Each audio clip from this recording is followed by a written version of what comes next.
Well, hey everybody, welcome to another Saturday, welcome to another live stream, and it's really, really cool to have you all here, and I know there's a few people in the chat already asking questions, which is awesome. But before we jump into anything, I'd like to welcome along Daren, so big hello to you, Daren. Hello everyone. Fantastic. And we're just doing it when we do our stream intro. We're just kind of doing our little checks while we're doing it, seeing if our levels are all good and everything. So you guys in the chat room can always help us out. If you can hear us all fine, let us know. Make sure you make a comment. Don't forget, if you are watching, to jump into the chat to say hi. We're a very friendly stream here. So let me just grab my little. We're missing Inky tonight, so she's given us our apologies. Given us her apologies, I should say. And don't you hate it when your chair runs over the microphone, the headphone cable? I'm doing it all the time. I think there's got to be some sort of invention to stop that from happening. Either that or it's just me being stupid. Well, we've got a pretty big stream. Daren said that, sorry, this is Renz is saying that you're a little bit low on the sound. So, Daren, you could pop yourself up maybe a decibel or so. That might be good. As I was saying, let's go back to here. The stream this week is actually pretty busy. We've got some awesome stuff to share with you guys. Obviously, there's the usual segments. There's the funny side. There's a bit to talk about in the news. Carryover from last week. There's more stuff that we didn't quite get to last week. And also, there is some new stuff that's come out this week, and we'll get to why that is. There's some pretty obvious reasons. But also, we've got some more eBay scams to show. But I think the star of the show this week is going to be Daren's going to be showing us his Raven, and we won't do that just yet. But Daren has been so graceful in allowing us to see that. So when we do get to see that, make sure you stick around for that, because it's going to be pretty big. A lot of people don't know what this synth is, so you'll get to check it out. And this is Renz has already asked, what is a Raven? Well, you're about to find out, so stick around. But let's start with our usual segments. So I'm just going to go straight into our funny side, and let's get straight into it. Roll the stinger, as they say.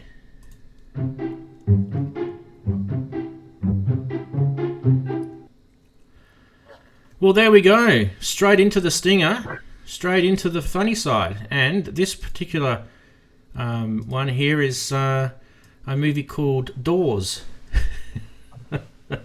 And I just thought it was pretty cute, this one. It's, a shark and eating up all the DAWs. So there you go. There's the first one. Don't worry, it gets better. Cricket's on that one, eh? Next one. This one is a synthesizer. So you're having a beer with your synth, so you're having a synthesizer. I thought that was pretty cool. Maybe we should get Mike Tyson to pronounce that one for us. What do you reckon, guys? That's the next one, but this one I think is going to definitely steal the show.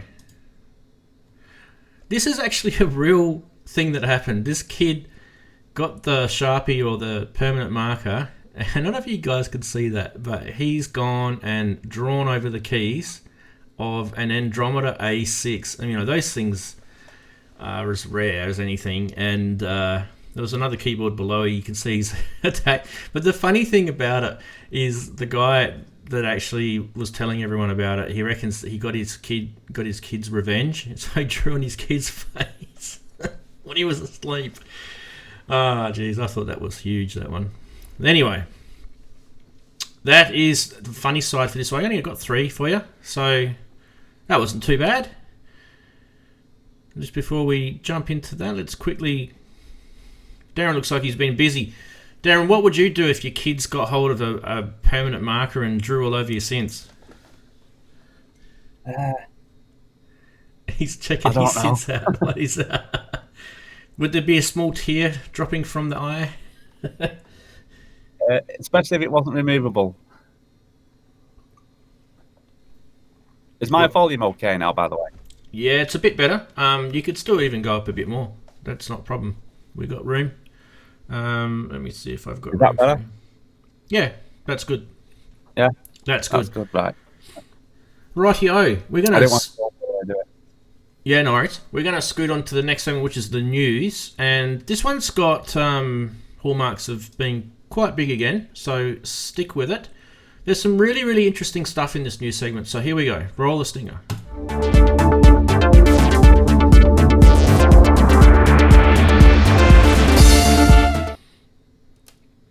Okay, so starting off with the news this week is some news released or launched at NobCon this year that the guys that produced the Noodler, a group of people called Xils-labs, are now making another Kickstarter project, and this one is called the MRCC, or MIDI Router Control Center, and you can see that in the middle of that picture there, that's with all the glowing lights and all the din. This thing, I'm going to show you guys a video on this because I think this thing is definitely worth checking into. But before I do, I just thought I'd show you guys what a noodler looks like, because I've actually got one. And if you guys don't know what a noodler is, there's a noodler. It's like basically it's like an arpeggiator on steroids, and it's custom project by a bunch of really, really smart electronic guys and synth guys and musicians. So let's have a look at the MRCC. Anyway, let's go straight to that. And let's roll the video. Hi, this is Steve from Xils-labs, and we're going to do a quick demo of the MRCC. We're going to use an iRig 37, which is traditionally a USB-only device, so we'll go ahead and plug that in first. And then we'll slide this over. Let's turn on the MRCC. There we go.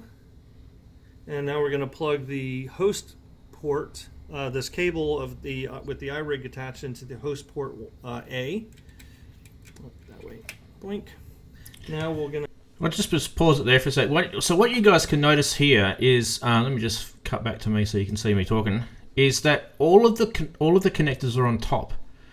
Do you notice that, how like everything's on top?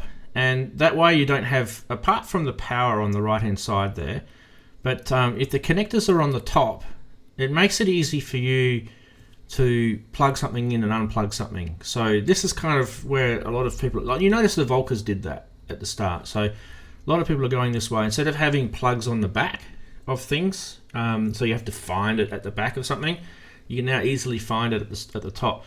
And you'll also notice that they've got so a whole bunch of MIDI inputs. So what this is like, this is a MIDI in, a MIDI out, a MIDI router, a through port. It does a whole bunch of bells and whistles and tricks. It's a MIDI host, so you like he's the iRig in there, and you know you can connect that to any DIN-based MIDI product. And let's go a bit further into the video where he's plugging the Volker in, and we'll go and see what he does there.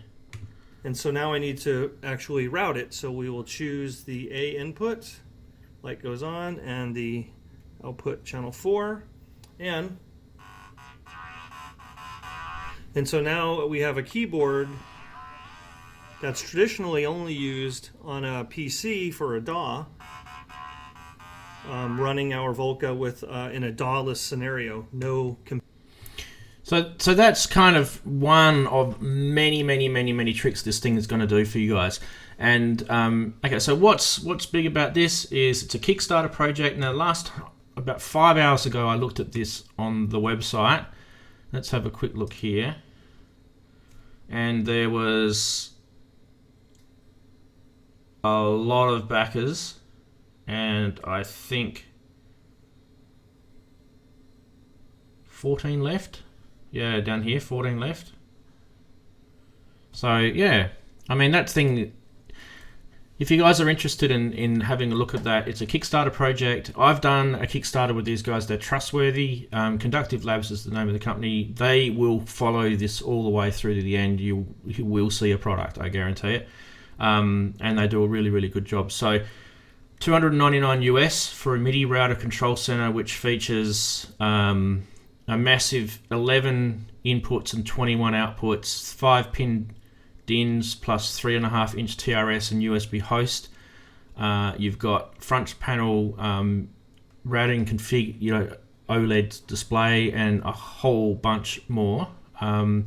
So yeah, and it's rack mountable, 19-inch rack mountable, if you're wondering. So that is that part of the news. Let me just go back up here. Daren, what do you think of that? I think it looks really cool, and it's got lots of lights, so that's a given. That's anything with lights on. Anything with pretty lights, eh? Yeah, it looks nice actually. It looks nice. It does. Very useful as well with all the help. It does. They I'll just cut to the picture of it again. The one on the video you would have noticed, it looked like it was clear and it was see-through. So they've got different designs, so you don't have to get that. There's one that's all kind of like I showed you with the Noodler before. Where's the Noodler gone? How it's like a metal chassis. You can have it like that as well, so it's not clear. So they had a couple of ideas already for that. I'm going to put that on the ground. Okay, so next news item is this one. Knobcon. I mentioned them just briefly before.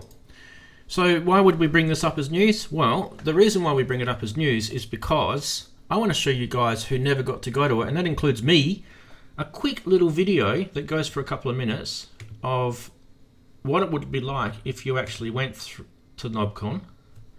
So let's have a look. Who's interested in that in chat? Tell us if you are interested in Knobcon, because if you've never made it to it, you're now going to have a quick look at what it looks like to go to Knobcon. Let's go. 3 minutes. I'll probably fast forward this. Good old YouTube respawning. Here we go. Come on. Never play videos while you're streaming. So we can skip ahead a bit.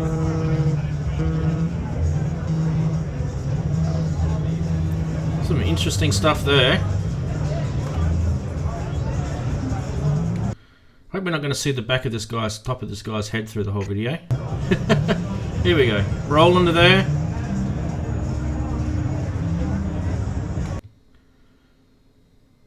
Okay, oh, I get it. This is actually a... This is a... It looks like this... Ah, we go. We got this control. There we go, guys. Whoa, jeez. I don't know how to control this. I can't control this with the stream going. So, maybe what I might do... This is a bit of a train wreck, actually.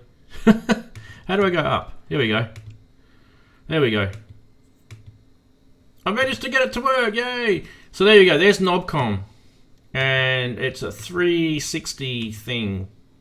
So that's what it looks like when you go to Knobcon. And it goes on and on and on and on all the way down there. So I think I just thought that was newsworthy. Let me know in the chat if you think that's newsworthy. And if you did go to Knobcon, let us know in the chat too. Because we that don't live in the US, especially at Chicagoland, we aren't able to go to those things. So anyway, there's Knobcon for you. Moving right along. I didn't mention Knobcon last week purely because of all the other stuff that we were talking about. Moving right along. Next item on the news is this. And for those who have been sleeping under a rock, it's made by Dreadbox, and it's actually a DIY project, I believe, called the Antiphon. Someone might be able to tell us what that means, or antiphone, maybe. Do you reckon I pronounced that right, Daren? Antiphone. Antiphon. It's Dreadbox. Who knows? Yeah, the crazy Greeks. Nothing. Big shout out to the Greeks. All right, let's have a look at this thing. Okay. Ready, set, go. And of course, it's going to read. So spring reverb is what it's all about, people. A do-it-yourself spring reverb kit with, look at this, CV inputs.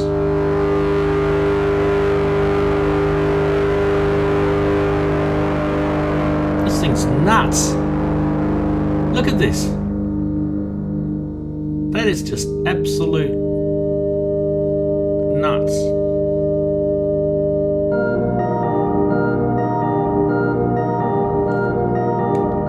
Anyway, enough of that.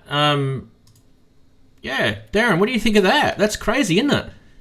Spring reverb. It's I'm a Dreadbox fan anyway, so most of the stuff that I like, not that I've got that much of it, but I do like the Dreadbox stuff. So yeah, it looks cool. It looks really good. It does, and I think. Say again, sorry. Whether I'll be able to build it, is it? Did you have to do any soldering, or is it all? It's a DIY kit, so I actually didn't go to Dreadbox's website and have a look at see what involves in the kit. Yeah, so let's just go back to the photo while we've got that up. Where are we? Because they did the little Erebus, didn't they, for the modular? Yeah. And I don't think you have to put soldering on that. I think you can just fix it all together. That's it, yeah. Now, are they going to actually talk about this thing? DIY kits. They've got a little section on their website now for DIY kits. Okay, difficulty of build. They're saying 40% difficulty. I don't know whether 100% difficulty means that nobody can do it and 0% means that anyone can do it. Difficulty of tuning and checking is 60%. So this thing is going to be pretty, pretty crazy. Now, the kit itself, it's not really showing... It's not really showing what the kit includes on their website just yet. I know, I probably need to dive into it more. There's a manual there, so maybe they might explain it a bit more on the manual. Anyway, so without, going into any sort of details, it does sound like it might be a little bit involved for those who are novices at electronics, but... having a spring reverb. I mean, who has a spring reverb? I don't have one. So this might be a quick way of me getting one. I mean, I know that Moog, is it Matriarch or something, has the spring reverb in it. Which might just be a quick the Mother way. have it in? Mother, was it? Yeah, I'm sure that's spring reverb, yeah. Yeah. Anyway. You can always build one from IKEA. Yeah, I saw it. I've seen that, yeah.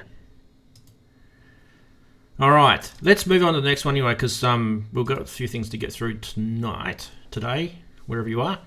This is something that I like anything SH101, as you guys know, and this is actually a Eurorack SH101 oscillator and filter. And okay, what's so good about it? It's not the only one. It's not the first one. It's not anything to go nuts about, but I just listened to the video, and okay, YouTube compression and all that sort of stuff aside, this sounds so much like an SH101. Check this out.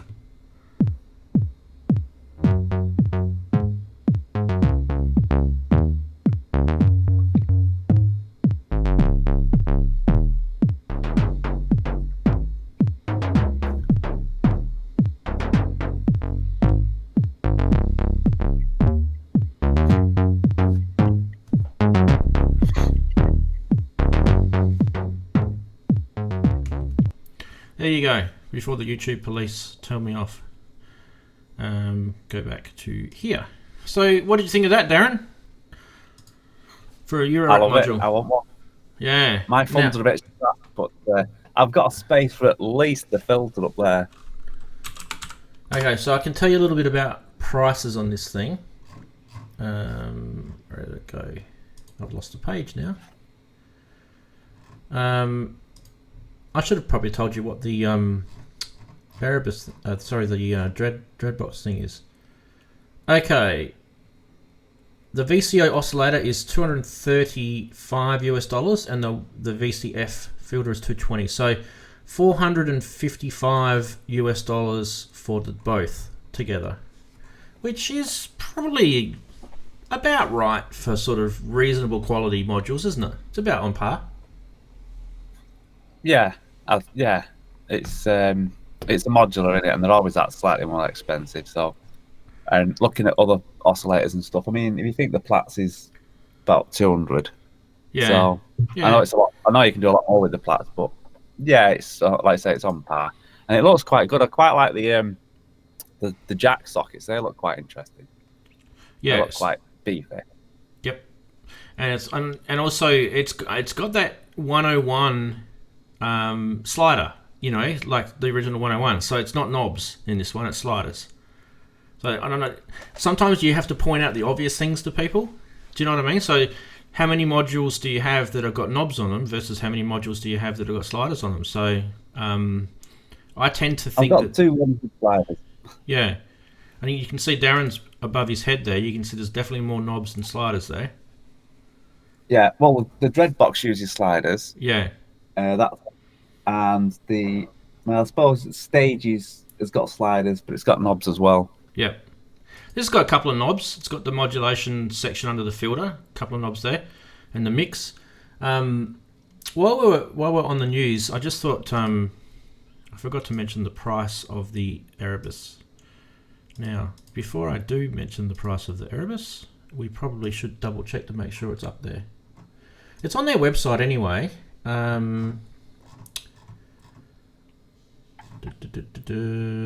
Okay, yeah, they've got a price. Good. All right, let's get the price up of the Erebus.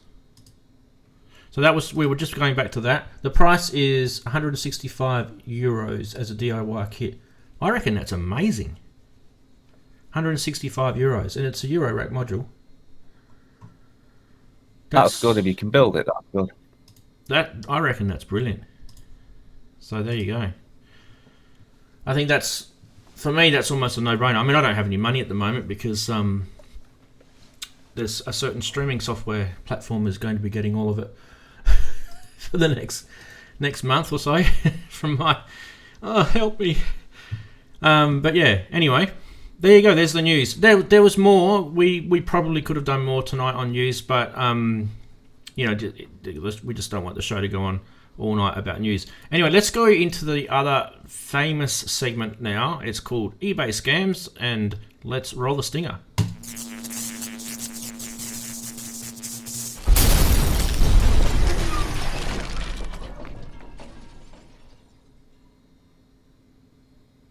Well, there we go.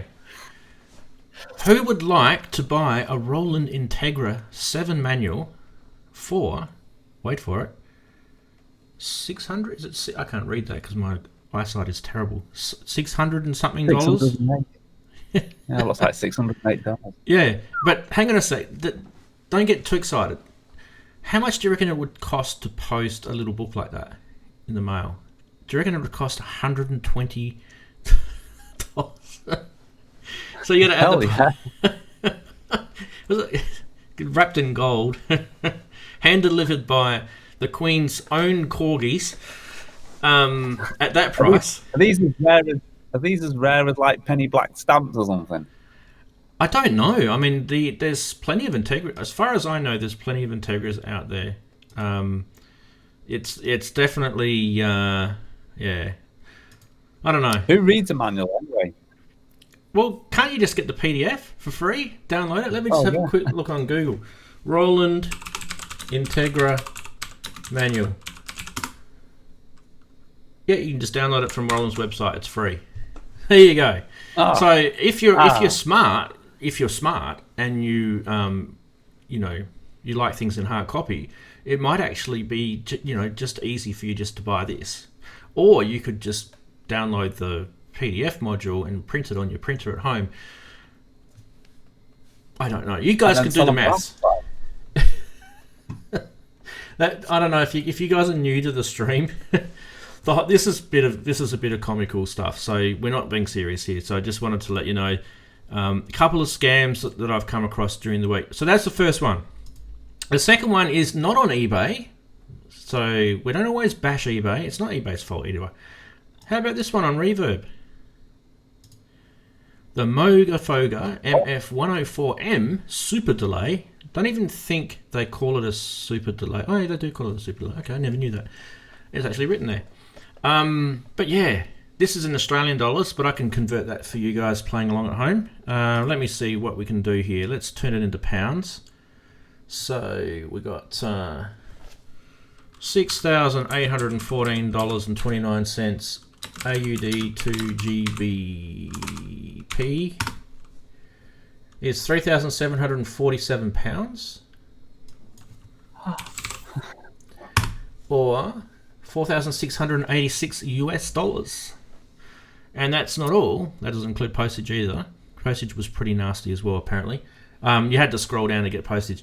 But according to the guy who's listed this, this is one of the only ones out there in the world. Now, I can let you know, they are pretty rare. This is actually not a bit of a joke. The BBD chip that's in these, the Bucket Brigade delay chip that's in these, are pretty rare. Moog themselves started making these again for a brief run earlier this year. Controversially, I tried to contact them. They weren't prepared to send me one in the post. Apparently, I had to go all the way to their store in the US to pick it up. I don't know what the deal with that was, but anyway, they didn't want my money.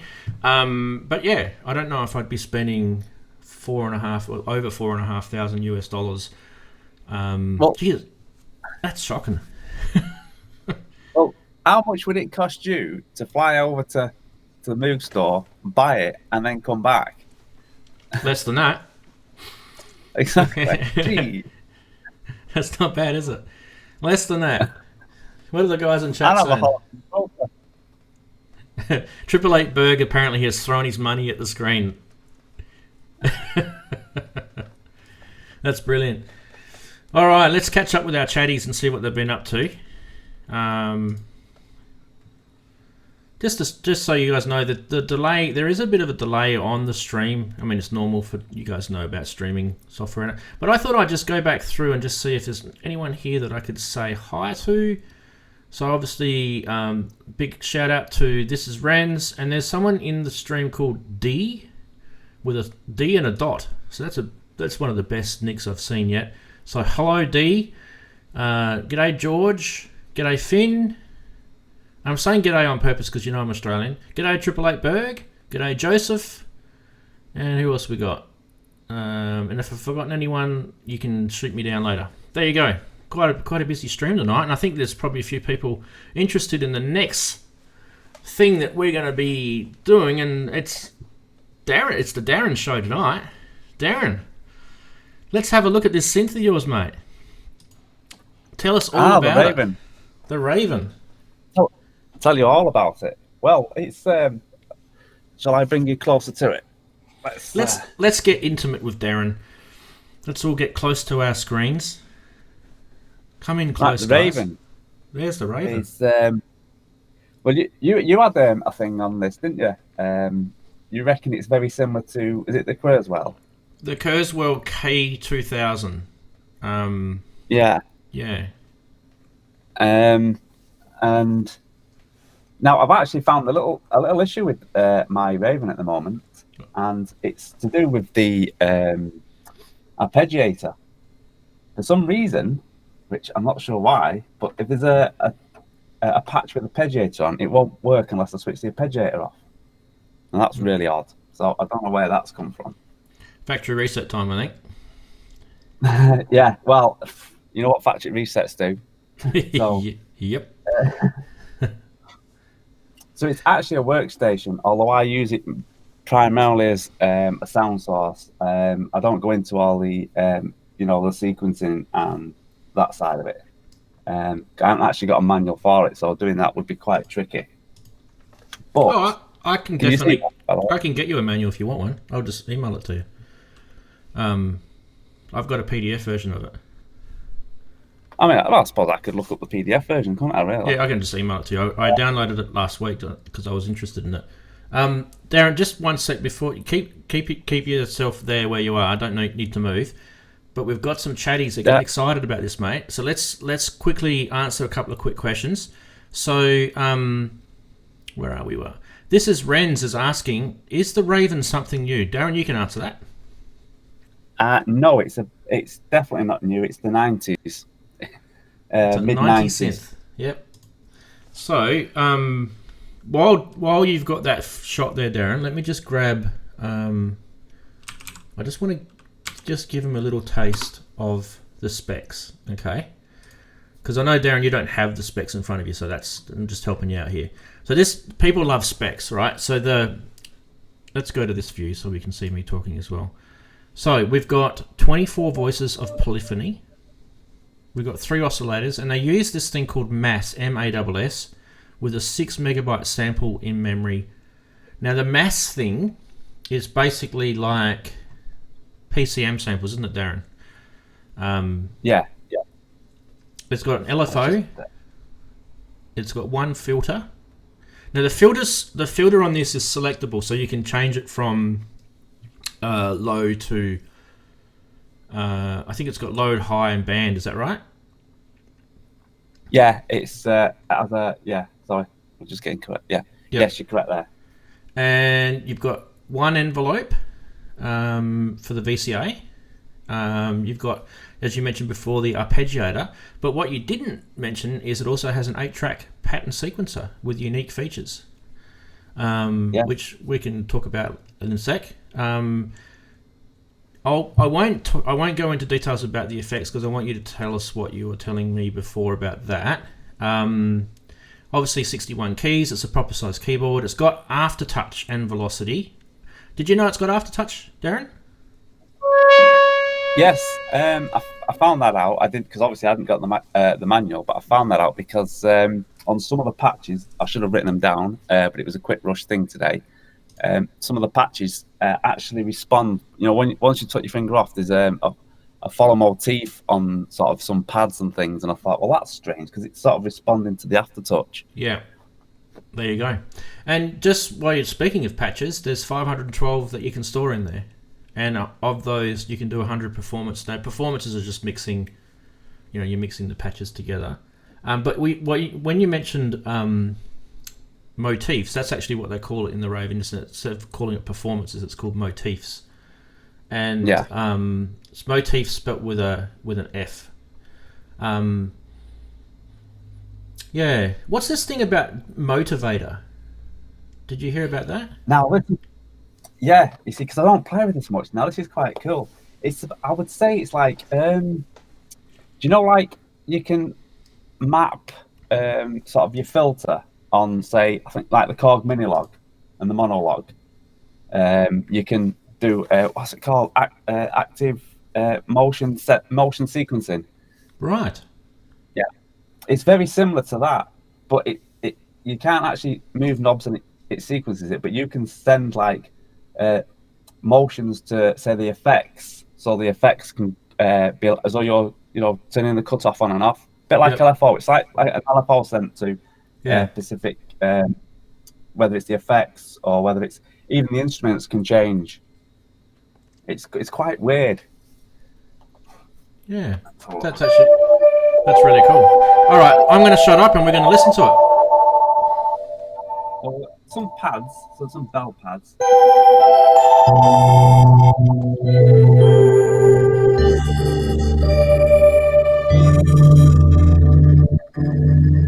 Just flick through some pads.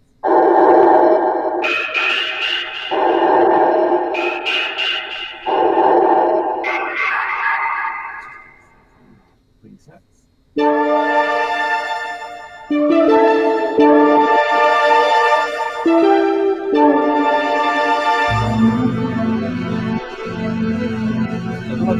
I don't know if you can see that, but you can't. You can't see the screen. Well, basically, on this patch, you've got 4 voices, and each of those voices, you've got it. You can flick through. So we've got a high pad on one voice, a low pad on a second voice, and an effect on a third. But as you hit the key, it will play the first 3 voices, and then as you're taking the finger off, it's playing the effect voice behind it. Gotcha. Which is really, really cool. That is cool. Let's go.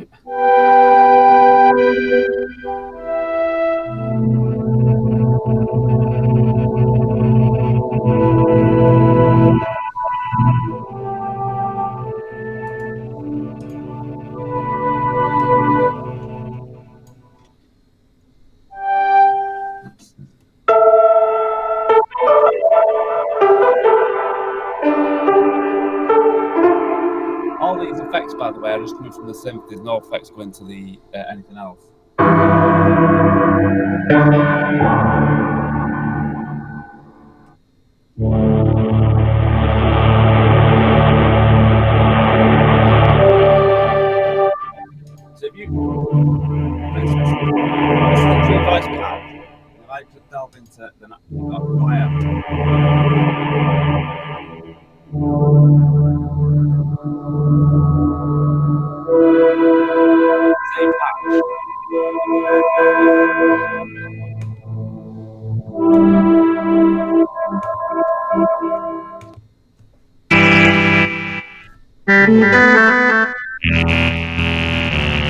And the splits on it are really cool as well. You can literally split it in the voices, so you can have like your bass voices down one end, and all the other voices up the other end. I think it can split into 3 or more.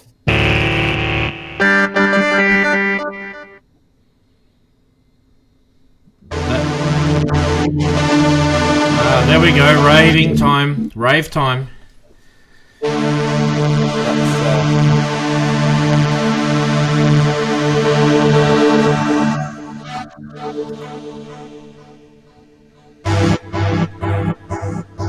There we go. So now it's now free to the MX1. If I take that off, I'll still got the MX1.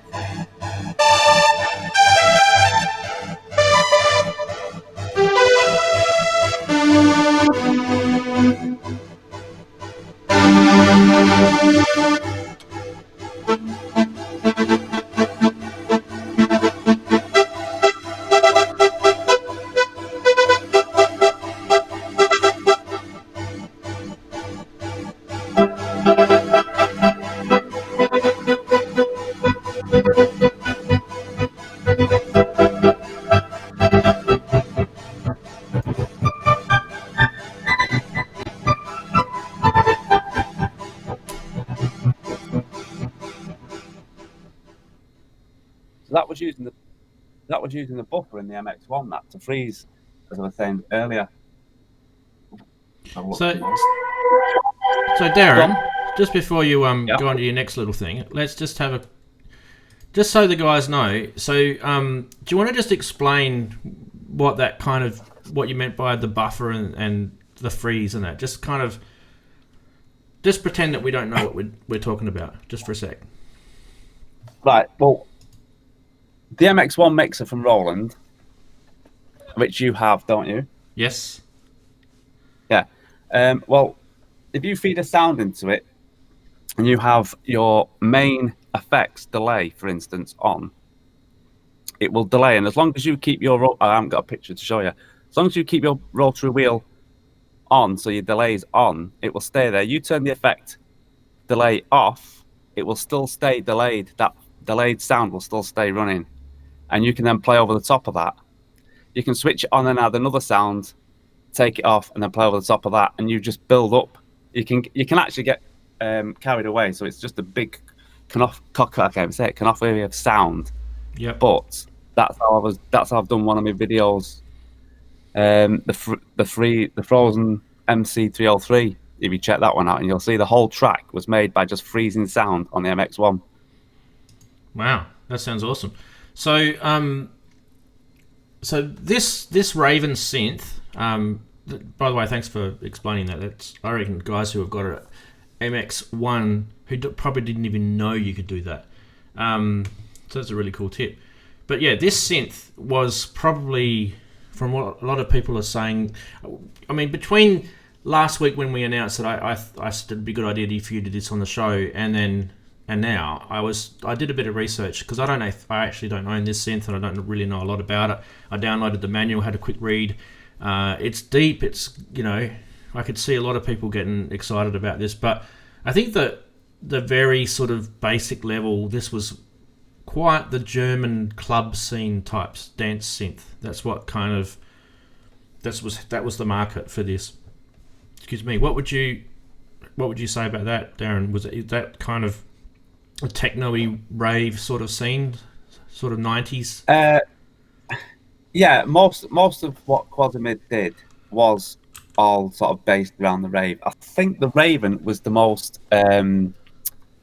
most universal of all the products they did, I think, because the others were really sort of hardcore techno or really rave sounds. I mean, you still got your good old organ sounds from the house era. Yeah. But the Raven was sort of like I think it was the only workstation and a keyboard form they did. and it was sort of it fills the palette. It's still sort of dance orientated, but it like I say, it's got some luscious pads. Fantastic. I don't mind those organ sounds in the lower registers either. They make some nice bassy. And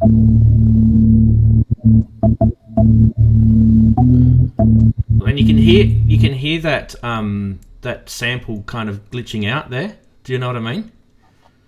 Yeah, it's.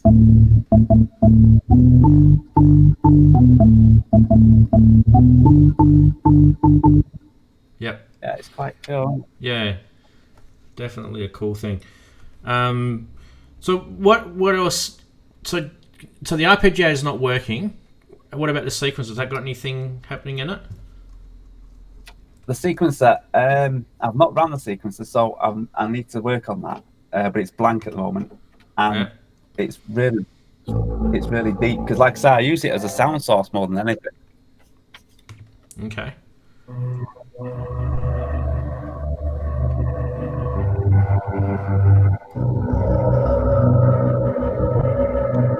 And from a sound design point of view, what do you think? Does this thing, because it does talk about it having this mass, the acronym basically for what does mass stand for? I remember reading it. There's an acronym anyway. I'm just having a mental blank right now. M.A.Des.S, right? And you've got 6 megabytes of samples in memory, but you can actually manipulate those, can't you? So do you know much about that, or have you not sort of gone that far? I've not gone into it. Like I say, when I bought it, it was mainly a sound source, and it's, believe it or not, this was tucked away for years. Yeah. It never came out, and it's only recently been put into the studio for sounds. Because I hadn't got a clue what it sounded like. I mean, when I bought it, it was in my bedroom, and I never really had a studio to play it, and it just got packed away, and it never seen the light of day until this studio was built. So it's quite new. Some good old. That one's peaking. That one's peeking through. That one. Yeah, telling me it's almost like a kick drum. Yeah, that was really peeking through the channel, that one. Just out of curiosity, for those playing along at home, wondering how the audio is coming through from Daren through the stream and out. Actually, pretty interesting. There's a bit of technology happening here. So Daren's connected through a call. It's basically through his browser, but he's coming at 48K. So that's a good sample rate for a stream. So I know it can sound a little bit streamy sounding at the other end, but that's to do with the bit rate. So it can jump from around about 150 to about 320 kbps. So for those who like to know what streams are doing, there you go. Now, Daren, what I thought we'd do, just give you a break for a sec. I've got your video lined up. So you don't mind if I show them the Frozen 303? No, feel free. All right, let's roll with that. Here we go. Here's Daren's Frozen 303 video that he was talking about.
All right.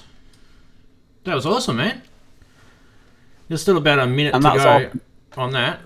yeah, that's all from the 303 basically. That's brilliant. Some of it was resampled back into Ableton to overlay it, but everything was run into the MX1 and basically froze in there, and then I sampled whatever from there back out into Ableton, created the track. So it's all, you'll hear those classic bird tweets as well from the 303. So for those who just joined the stream and they think there's a Raven synth that's talking to us, you're actually right. We've discovered this robotic Raven street. No, Daren's actually just he's in the shot somewhere. Here he is. Hang on. I was just thinking just then as you pulled the 303. I think the video was clever. I might go and check my freezer, see if I've got any synths hiding in my freezer. I think everyone right now is on the stream right now thinking, let's go check our freezers. There might be a synth in there, or there might be a groove box at least. That was really cool. And for those who didn't quite get it, basically Daren's just playing around with the freeze feature of the delay, and he's just adding more and more and more sounds to it and building it up. That's actually something that I've done similarly, but not with the MX1. I've done it with when you're using a mixer, and just in this case it wasn't the MX1, I was using a Presonus mixer, but doesn't matter.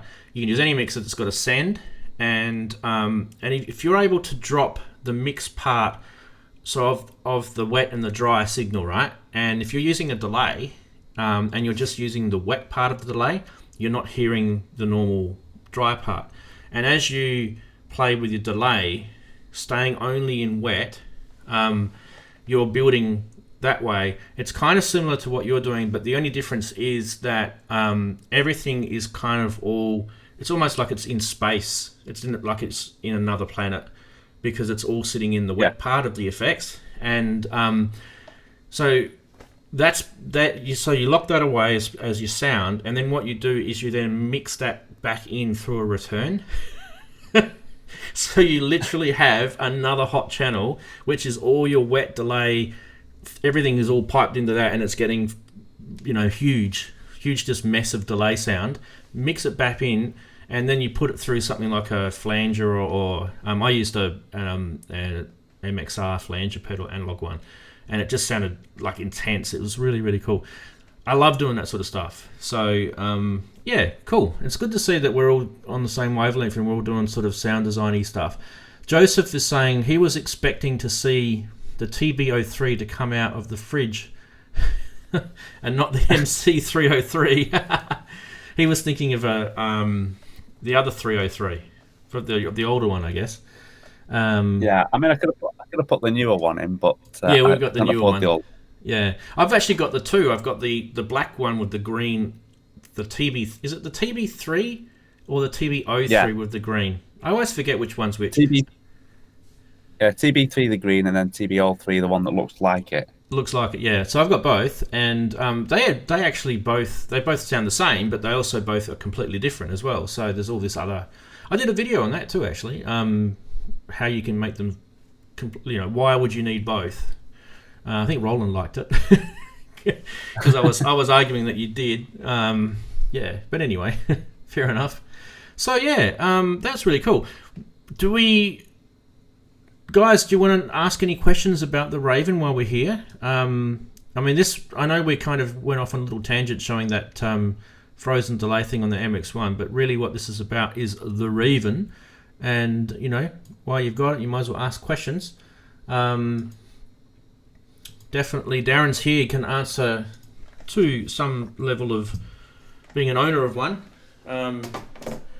We mentioned before that... Yeah, go ahead. I was going to say, I will say the keybed's really nice on it. Yep. Yeah, it's a proper nice keybed.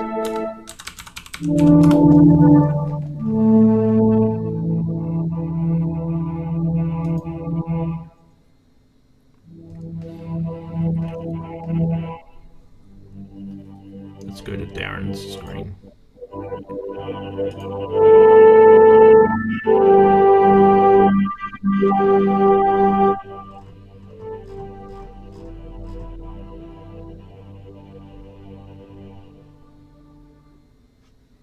Very It's nice. Like I say, the thing is, you can sit there playing around with it, and the thing I like about it is it's a bit like the XP, where you can, like say, each of the voices you can change your patch within that, but it's a lot more easy. You can just click it.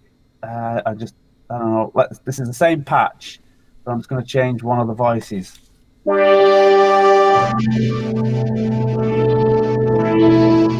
And the good thing I like about it as well is when you change the sample in the voice, each of those can be affected by an effects. So it's not a global effect; it's an effects on each one of those patches, which is quite cool. So are those effects? Let me just cut to us. Those effects that you're talking about in that particular thing that aren't global effects, is that things like delay, chorus, flanger, phaser, that sort of stuff? Yeah, they use it. I mean, they've got a chamber on preset 1. So so we've got a chamber. What else have we got? A hall, large hall, cathedral, gated reverb, early reverb. Oh, you can even change the early reflections on it as well, which is quite cool. Usual delay plate, rooms, and then let's have a look on effects 2. Effects 2. Wah wah.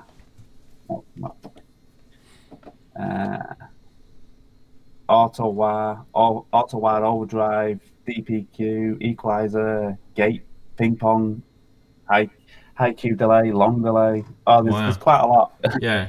All right. So, for those who hate it when I don't finish giving a definition, and I said, what does MASS stand for? MASS. It stands for Multi-Algorithm Sound Synthesis.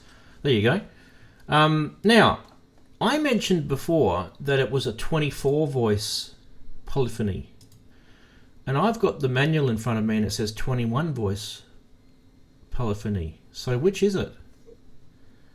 That's a very, very good question. Well, let's trust the manual, I think. Hey, now while I've got the manual open, did you know, Daren, that the drum programming in this is TR-909 style? Well, the drums do sound very like it. I didn't know that. Looking at you, because on your keyboard you can see where you can program it, and it does actually now look like a TR-09. Yeah. Just right along the bottom. Yeah, and the other thing too is, well, let me hang on. Sorry, wait, stay there. There you go. So. Yep. I don't think it will pick up the screen. Oh, you got the screen then? Yeah, you got it. So, yeah. I think the camera's on full reach as well. Yeah, no, that's fine. Don't disconnect your camera. That'd be funny.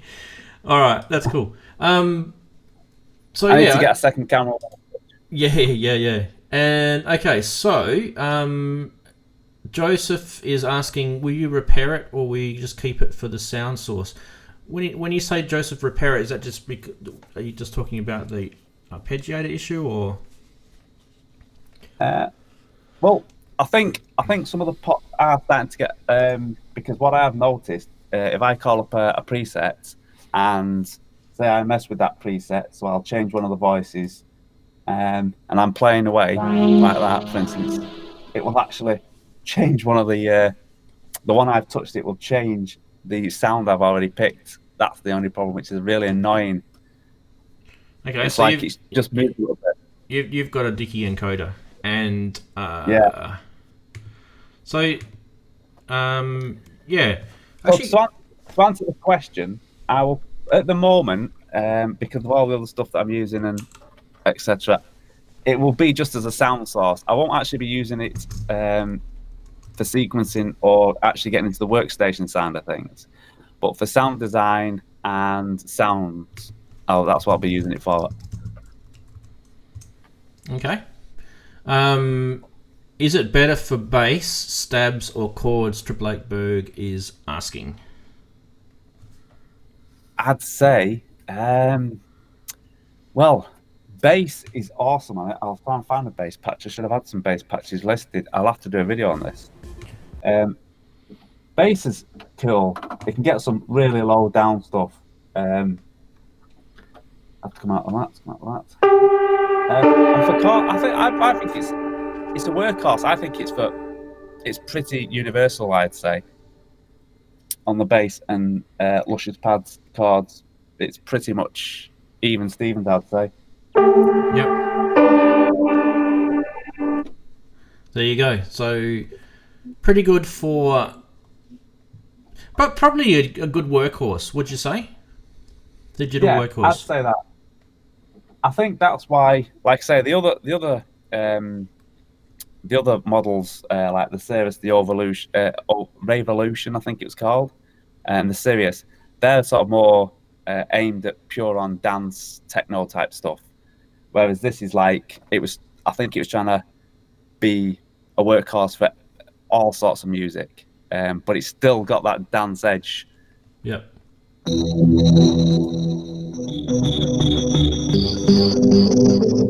Did you know that it's got a mod matrix? Yeah, it's quite tricky to get into though. Yeah, it looks like it's really menu diving. Sorry, but I will say though, the menu diving on it is better than some of the new stuff menu diving because you've got a page wheel, and it has a little arrow either side. It tells you how many pages to go. So it's quite easy to flick through. But like you say, the only problem is you do have to go through the pages to find where you're putting what mod source to where, and then flick back through the pages, and then a lot of exiting. So it is a little bit of that respect. That's why it's going to be more of a sound design thing, because you're going to design some sounds, sample them, rather than sit there for hours flicking through the pages to and sequencing on it. There you go. So if anyone is actually interested in buying one of these, there's one on reverb.com at the moment for $1,374. Now I don't know if that's US or no, that's Australian. So that would be quite a lot less. Probably about £700, £750. That's not bad. That one's in Toronto in Canada. Have a look on reverb.com. It's not an ad for Reverb. I'm just letting you know if you do want to buy one. It looks pretty nice too. Has yours got the wooden sides? Yeah, it does, doesn't it? Yeah. I think I'm not sure, but I think you can get you could get an expansion card. I don't know if for memory or more sounds. I'm sure there was. There was something. I'm not 100%. There was something about expansion. I don't know. I can't remember if it was this one or. Yeah, there is an expansion thing for it. I don't know if it's actually this synth that can do it though. Maybe it might have been another product that they sold. But yeah, anyway.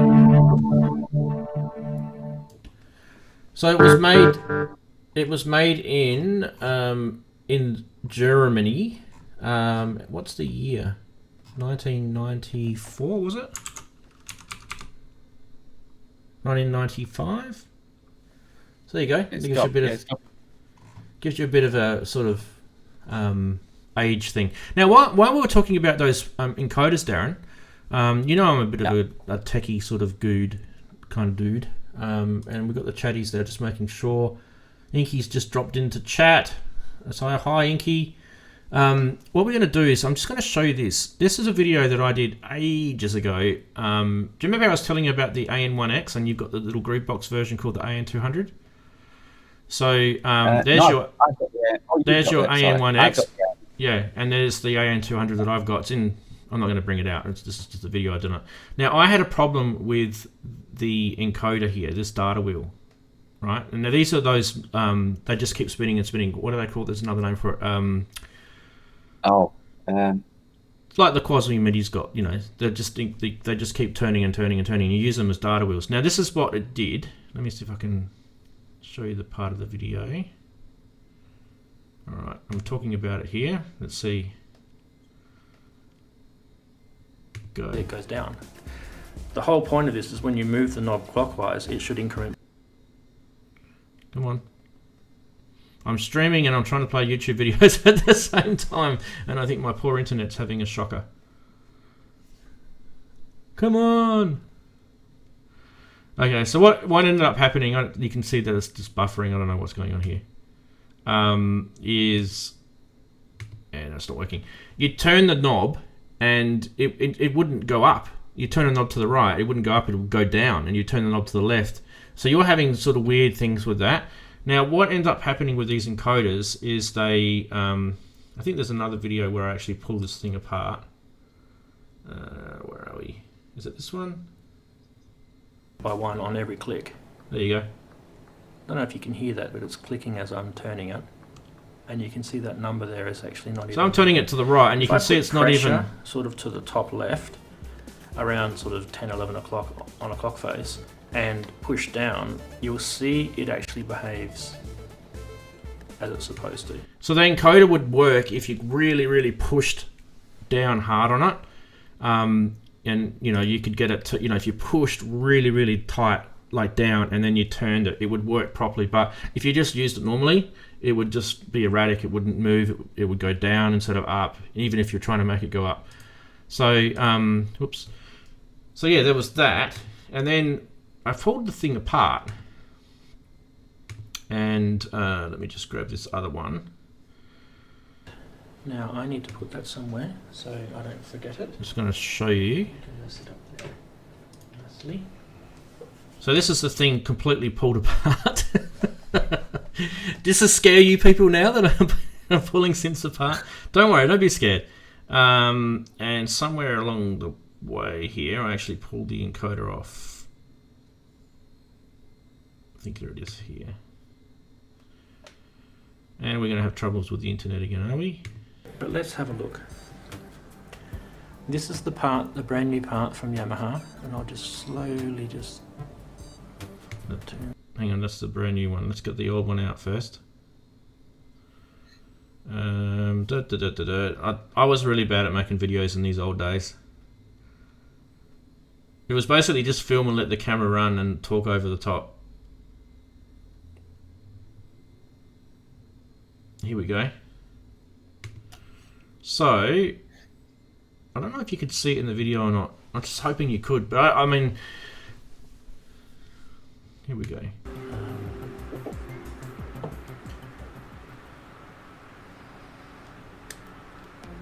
Unfortunately, I'm not going to be able to reuse that. Yeah, so see there, it's hard to see, but down the bottom here where my mouse is going around and around, see how it's kind of like a disc? And it's got all those little metal contacts on it. That's the inside of your encoder, right? And if they're a mechanical thing, even though they actually are digital in terms of what it's doing on your synth, these things are actually a mechanical thing, and they wear out, and you can't repair them. So basically, what I ended up doing with that video is I went and ordered another one from Yamaha, and I just soldered it in and it works fine. And it's like a brand new one now. And I bought two of them just in case it does it again. But that is actually not as hard as I'm making it out to look there. You can desolder those. There's only like three soldering points. They'll just pop out, and then you just put the new encoder in, pop it back in, and away you go. So there you go, Darren. That's what you could do with that Dicky encoder on your Raven. Well, talking of Dicky encoders, they're not the clicking ones. They only turn full 180 degrees, very smooth. Mm. But talking about Dicky encoder, the main jog wheel on the XP is getting very like your AN1X. Yeah, well, that's the same thing. Just it's a Roland part as opposed to Yamaha, of course. Yeah. Yeah. But, that's the thing with hardware, isn't it? Yep. Well, I mean, like, for those who don't buy older stuff, this is what you have to be prepared to do. Or if you aren't prepared to do it, you're going to have to be prepared to send it away and pay for someone else to do this sort of stuff. I mean, this is me, right? What year was this video? 2016. So 3 years ago. Might have even been 2015 actually. When I actually did this. But I was prepared to pull this thing apart and replace it, and in the end, what you end up with, Daren, is a fixed synth. But yeah, so what I was kind of sort of getting at is when I was talking about us, when you do buy a second-hand or used gear, you have to be prepared to fix problems with it. It's all well and good when you've got brand new things and you can just send it off and get fixed under warranty. But let's face it, even with brand new stuff, will you agree, Daren? It only lasts like 12 months. The warranties usually, aren't they? Sometimes you'd lucky, you get 3 years with like Electron's 3 years, and I think Dave Smith might be 2 or 3. So someone will tell us the correct answer for that. But most of those manufacturers are only giving us 12 months, right? Yeah. It's like you say, because a lot of the stuff now is made not cheaply, but they're cutting down the cost. So unless you're going really expensive, the things are not gonna last. Like stuff that's built like the Juno. I've got to say that because that is still pristine. There's no encoders on that, or should I say sliders, not encoders. Not yet, anyway. Well, the Juno's got the original, slider potentiometers on them. They're mechanical. They were made like, we have a saying in Australia, they were made like brick dunnies. But yeah, they're strong. In Australia, they used to build these houses and they used to put toilets on, loos, toilets, water closets, whatever you guys would call them, on the outside. Like there would be actually there'd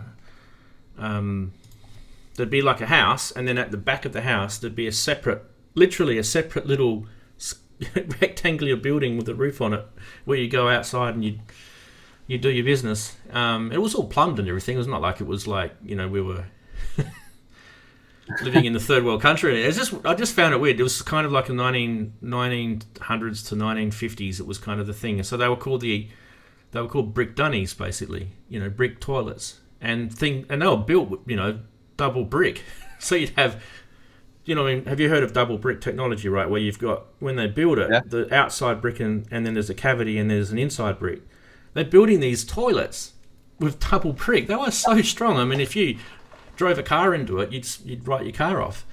And that was where the saying used to come from. Well, our houses are built double brick, so. Yeah. This one I'm living in is cavitied, and quite a lot of our houses used to have outside toilets. A long time ago, but I don't think there's any around. There's still a few around, I suppose. The older houses. So while we're talking about build quality, while I go and get the AN200 from the cupboard, and you're on full screen there, Daren, tell me about what product you've got there that you think has probably got the best build quality. And I'm guessing it's probably the Juno, but what would that be? I think you're probably going to... I tell you what, the Waldorf's pretty good. The Waldorf, Paulson, Blofeld, they're pretty strong. But I would probably say the Juno. I mean, it's 82, and it's still... And this was in a case, so it had been gigged at one time before I got it. And it's still, the keys, there's no keys missing, the keys are all fine, sliders are all great, buttons are all fantastic, and it has been gigged. I mean, I don't think it's been gigged hard, I think it's mainly been a light gigging, and there's not even that much in it either. So I'd say the Juno. Yeah. For its age. Yeah. Yep. Yeah, for its age, you've got to say. I've got a Yamaha 01V mixer, and I think that's built quite well as well. Yamaha make good gear. Yeah, you can see that. Yep. Gee, that's an older one, isn't it? Yeah. Yamaha had that period where everything that they did had that green LCD screen. I reckon they must have bought like a ton of those green LCD screens. Like the RM1X, that Groovebox, the famous RM1X, they had exactly the same screen in it. Yeah, they had that many. They had to get rid of them on everything, I think. Yeah. The samples had them. Yeah. Well, while you were getting that, I thought I'd just show you that, yes, the AN200 is still here. Look, there it is, everyone. Don't panic. It still works. And there's the data. There is the data encoder there. that I repaired. That's it there. Let me just bring it up so you can see it a bit closer. That way. There you go. That's the data encoder there that I repaired. And it works beautifully. I know it's not turned on, but you know, you get it. You get it.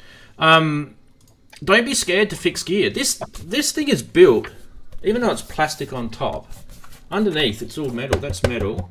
And I was actually quite impressed how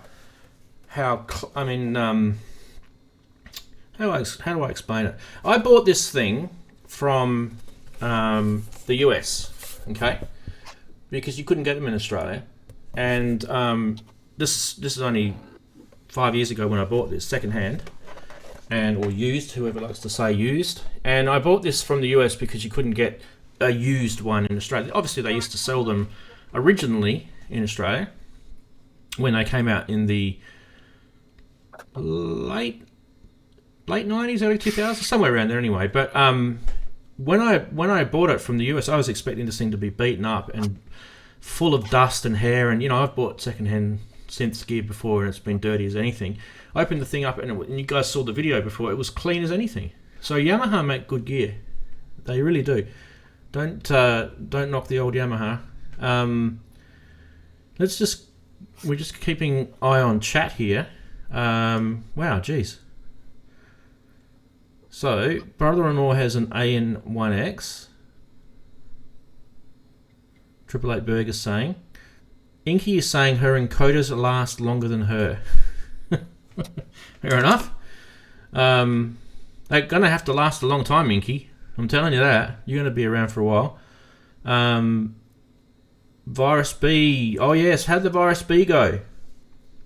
It feels like new. Good. Yeah, Virus make some really, really good gear. They do. And that's why everyone, you know, you talk to anyone on synth forums, they're all yelling at the company Access. They're saying, Access! What are they making now, Access? They're making nothing to do with synthesizers. It's something they're making right now. I keep forgetting. It's kind of weird. Like, go back to making synths. You guys are really good at it. I know they were expensive, but God, they were good. I mean, look at... have you ever been to a Depeche Mode concert? They've pretty much had Access viruses on stage and ran everything through, you know, racks. And they had nothing else, you know. Inky saying, Rand's tried to tempt us this week, told me Daren... They forced a gear sale. Oh, don't worry about my gear sale. I've got stuff on sale at the moment. It'll happen. Don't worry. We'll get there. That's how you got to, you know, you got to be able to afford stuff. You've got to sell your gear. You don't want to just hold onto it and hoard it. If you're not using it, sell it. I have to hoard it. I mean, look, I've still got my little LIC SR drum machine up there. I can't. Don't ever get rid of that. Do not ever get rid of that. I mean, that thing has the you know, some really, really cool samples in it, and you know, you can probably download them, those samples. But I don't know. There's just I'm kind of against downloading samples, and you don't know if they've been recorded right. You know, there's all sorts of problems with it. Having the real piece of gear, that's when you play it through that, that's how it's supposed to sound, because they were released as sounds. That's unique to them. Some of those sounds on there are Roland sounds too, by the way. But yeah, I don't think they actually they don't call it that. Yeah. Well, talking about AM1X, I've just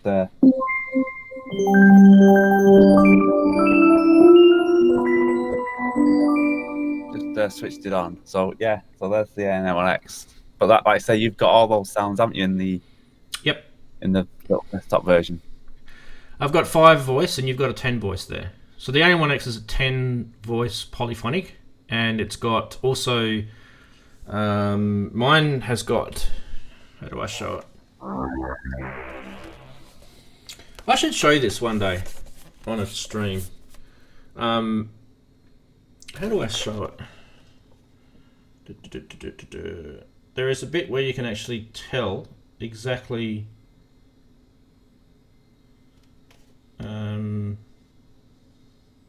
I think you have to turn it on. But down the bottom here, across here where these numbers are, these pads, when you turn it on, you can select from 1 to 4, right, across here. And that 1 to 4 will enable you to select between the AN1X engine, which is a PLGA something or other. Someone will tell us. PLGA AN1X 1000, whatever it's called. And then there's the AWM, you know, the standard Yamaha PCM sample stuff. So it's got drums in there as well. And they're pretty... They're same as the RM1X, the drums. They're pretty naff. But you can turn all that off and just use the RM1X. Sorry, the AN1X engine on it. And then it's got all those, you know, sequencing features. I'll have to show you this. I think this is definitely worth a video to show you guys. It's got some really, really cool pattern sequency things on it that I actually really, really like from a performance point of view. It can get really techno-y, but that was when it was made. So yeah, just kind of keeping an eye on chat. Triple Eight Berg still wants to buy my Octatrack for 1/3 of the market value. Yeah, right. Speaking of things that were cheap, I've noticed that there was a guy selling a Akai Force. I was telling Inky about it, and that was going in the UK. Someone who lives in the UK, you know, keep an eye on your social media networks. You can pick up an Akai Force pretty cheap. I think Inky might remember how much it was. I can't remember now. What it was. Yeah, he told me it was £750. Wow, that's pretty crazy. So, oh yeah, there she goes. She mentioned it there. Yeah. Yeah. Sorry, I didn't see that. Yeah. So there you go. Akai Force for £750. I mean, you know, if I come across stuff and you guys are in my social network feed, I'll mention it to people, because, you know, if I can't afford it or if I can't get hold of it or whatever it is, someone else deserves it. It needs to go to a good home. Joseph is saying the AN1X, CS1X, AN200 and even the RS7000 and the RM1X all had some... Yeah, they all came out around about the same time. I mean, there's a few years difference between the RM1X and the AN200, and there's also a DX200, which was the DX7 clone of the AN200. I've got a CS1X here, so there you go. Well, they did the C2X, didn't they? A bit later. CS6X. That was like 6X. Well, they did like the blue in your CN1X, like a blue color. Yes. Yeah, terrible and then blue color. They did the 2, which was a silver color. I thought it was a 6X, the next one, but you could be right. No, I'm sure it was a 2. 2X, I mean, okay. Yeah. Yeah. I mean, technically we could... I used to have an RM1X and I sold it. I just didn't use it. A lot of people swear by it, saying it's a good sequencer. But, I mean, we could have had that whole late 90s, early 2000s rock Yamaha era covered.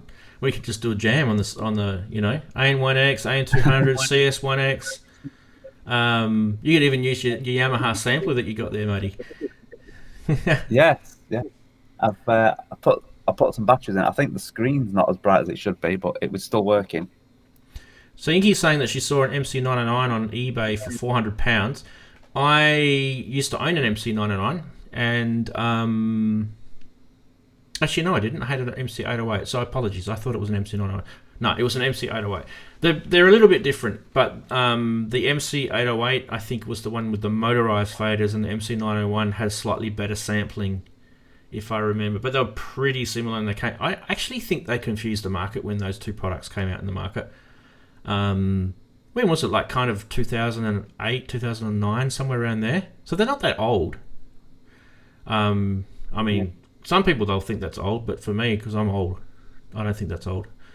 Triple Eight Berg saying the thing he noticed about the old stuff is the wall wart power bricks were huge compared to the newer gear.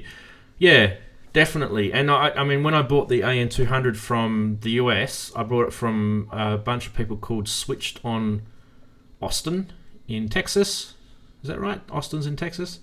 And they gave me the US power adapter with it. So obviously I never used it, but it's massive. It's like, you know, that big. it's huge. And if you're plugging it into a PowerPoint, it literally hangs out over the other PowerPoints next to it. It's kind of crazy. So yeah, but these days the technology with power supplies have shrunk, so that's why they're definitely smaller. And now with the advent of USB stuff now, I mean, you can get these things that power just about anything. You can start your car on one of these.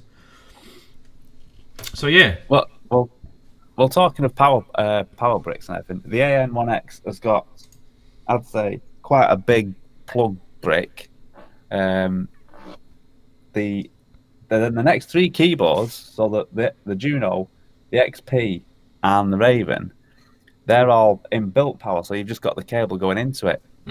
But one thing about the Raven that I will say is it does hum quite noticeably. Like, for instance, now the XP is on, I can't hear that as silent, but the hum in the room is actually coming from the Raven. Right.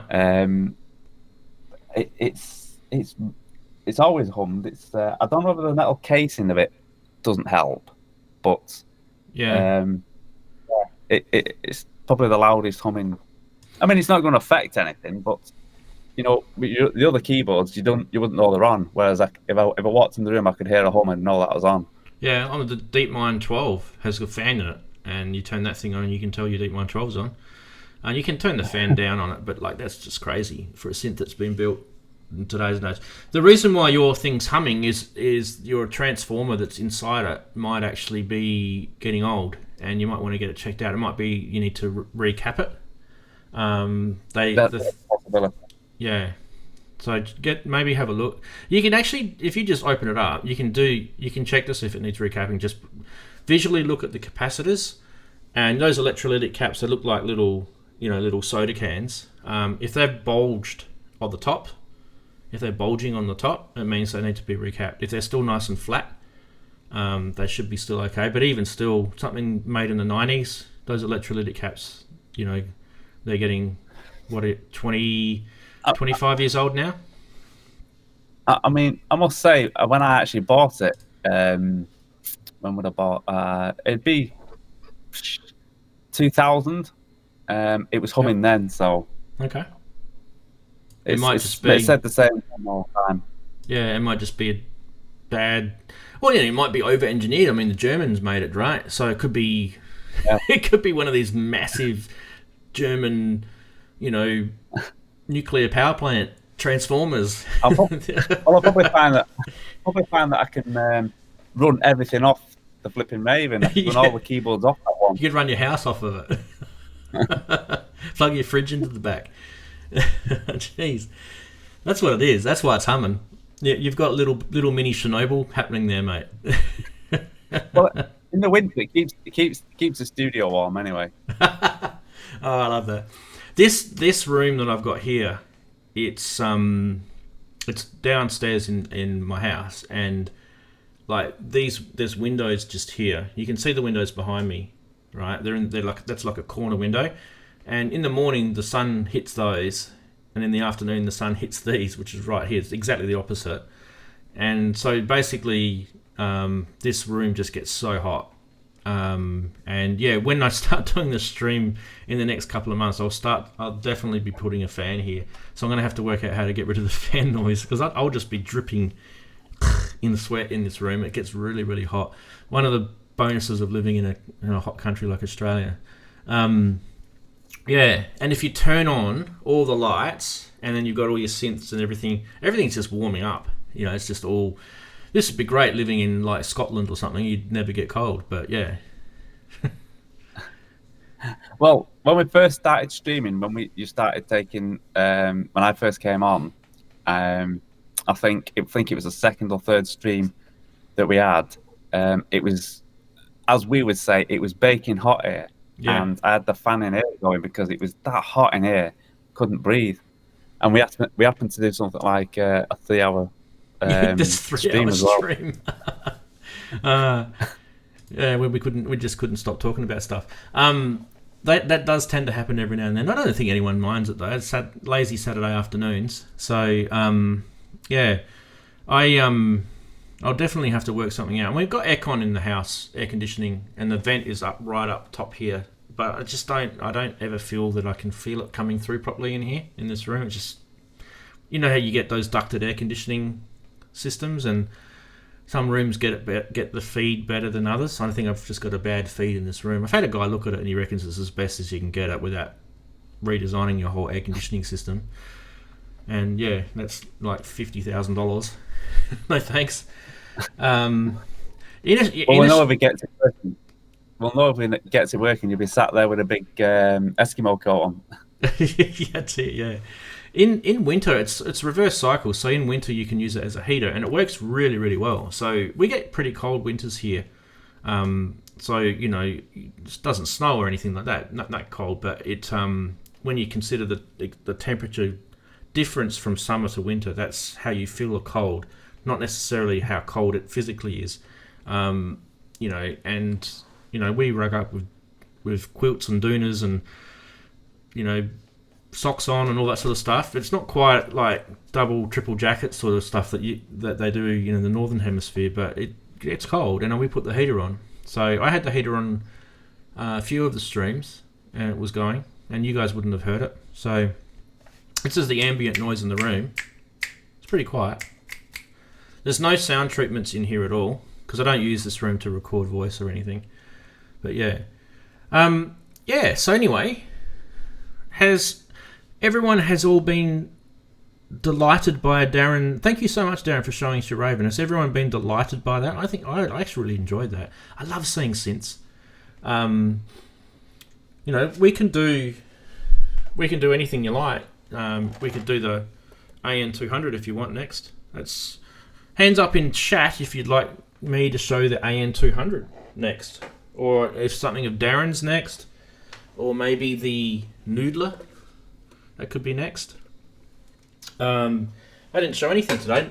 You know, this is how busy I've been. This is what I had last week, and it's still sitting there.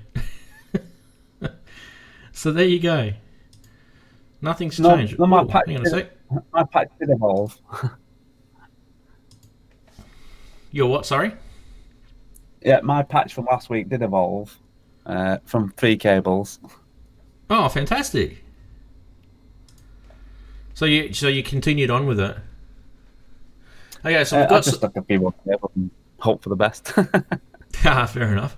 We got some votes. See what came. No one's actually asked anyone to freeze anything, so that's good. Michael B, how you going? AN200 from 888 Berg and Noodler from Inky. So we've got 50-50. We're going to have a third person vote. Come on guys watching. Jump in and tell us what it is that you want to have a look on the stream next week. There is something that I did want to show you guys next week, and it's we're going to have to, I think because of Inky's availability, I think she's not there next week, but we were going to look at doing something with samples, and we'll just postpone that. That's all right. It's no problem, Inky. I'm just going to have a quick look here. Where are we? Spotify? Do I have Spotify on this computer? Yeah, I do. Okay, so what we're going to do, this will be not next week, but the week after. I've got to find myself in Spotify. I haven't actually ever done this before. Find yourself in Spotify. Oh, there I am. That'd be interesting. Actually, I should be sharing my screen with you guys so you can see what I'm doing. Here we go. I'm actually on Spotify. Here we go. Full screen. This track here, Men from Mars, on my Spotify. Now I'm just going to play it. You hear me say anything about Men from Mars? No, you didn't. All I'm trying to tell you is this. Now is that full volume? No. There we go.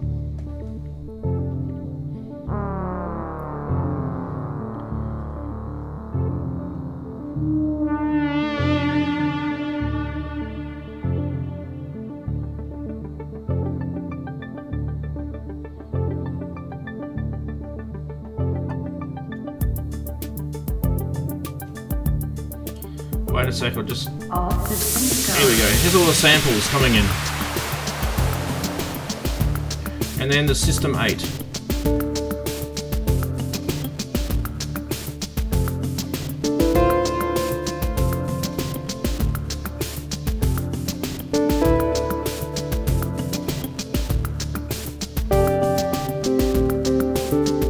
Alright, so without boring everyone about my music, it's not, fantastic or anything. What I thought we'd do is we'd go through that. That's actually a full finished commercial track. I'm going to go through that track, and I'm going to go right from the start of when I think I've actually kind of didn't even realize this until I actually started thinking about this after talking to Inky about it the other day.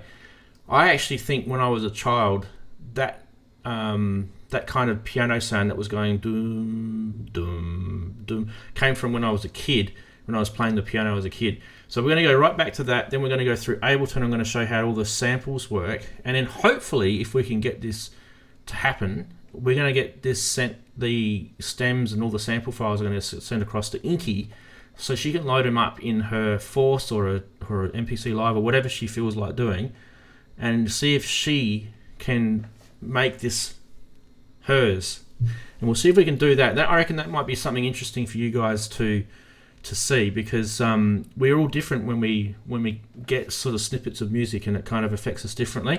So there you go. We'll try and do that, and it's up to Inky. She can tell me to get nicked if she wants, but she's in the chat, so it won't be next week. It'll be let's say a couple of weeks from now. So there's that. And who have we got here? So far we've got a couple of bits people have been interested in the AN200. So I think it looks like maybe next week we're going to be doing the AN200. So we've got a couple of questions about it. Does the AN200 skip the first set when changing sequences? I don't know. Wouldn't have a clue. Haven't used it for a while.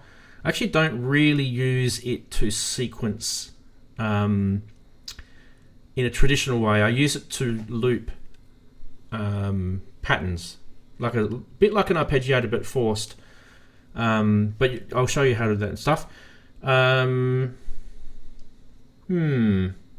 Anyway, yeah, so that track, Daren, out of your interest, has a lot of Yamaha in it. It's got a Yamaha Reface CS in it, which you would have heard that could have really sort of loud sounding, crazy sort of space age synth that just blurted out like a big sound. And that was in there. Plus it's got the Roland System 8, and I'm going to talk to you guys about how when I make tracks, I like to actually use multiple drum machines and mute parts of the sequences in the drum machines and merge them together, and that's how I get kind of these tricky, tripped up beats, and they sound kind of thick. So it's a little technique I use, and I use, do it with a bit of swing and stuff like that. So we're going to talk about that, plus add samples over the top. I think it'll be interesting, and even if you don't like this sort of music, it's kind of, what would you call that, Daren? It's kind of Berlin school, isn't it? Kind of a tap electronica. Yeah, it's all electronic music, and at the end of the day, whatever genre you put it. It's hard to put a genre on it, isn't it? Yeah. I mean, I'll admit that I was pretty heavily influenced over the years by groups like Art of Noise, Pop Will Eat Itself, those, anyone that were heavily into using samplers. So I loved what they did, and it's kind of, there's nothing you can do about it. You wear that, in a good way, you wear that baggage as a musician. So you have to try and make it your own, of course. You don't want to be a copy. So yeah. Inky's saying yep. So that's good. So we'll have to get that happening. So that's going to require a bit of offline preparation between us. And while we're at it, Daren, what do you think you could probably? What would be the next thing from your world that you could show? I was going to say, you've seen one of these. That's all. Little Mam. Oh yes, the MB33. Yeah. They're really cool. Yeah. For the price, I think they're if you're looking for something 303, they're about, I think they're about £99, I think, something like that. Or they might have gone up a tad, but for what they are. You put them through, say, a distortion or an overdrive, and you've got your own little nice little 303 type. Yeah, they are pretty accurate. I would say they're better value than a Volca bass, which was supposed to be 303 like as well. But they never really were they? Because that's all it does basically, and it's like, you know, I mean, you've got I think you've got VCF in as well, so yep, you can. That's not so bad. Yeah, that's pretty cool. We'd be interested in that. So that would be what VCF would you put into that? Something for your modular up there, maybe. Yeah, I've never tried it. It's a 1/4-inch jack, but I've got 1/4-inch to 3.5 mil, so I don't know.